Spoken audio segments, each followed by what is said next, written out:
There's a beautiful song in Tamil written by Vairamuthu and sung by SPB and a Thalaivar song. மண்ணின் மீது மனிதனுக்கு ஆசை, மனிதன் மீது மண்ணுக்கு ஆசை, மண்தான் கடைசியில் ஜெயிக்கிறது, இதை மனம்தான் உணர மறுக்கிறது.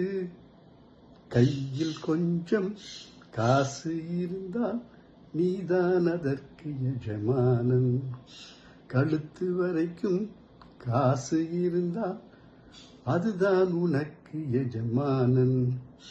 ஒருவன் முதலாளி, உலகில் மற்றவன் தொழிலாளி, விதியை நினைப்பவனே மாளி, அதை வென்று முடிப்பவன் அறிவாளி.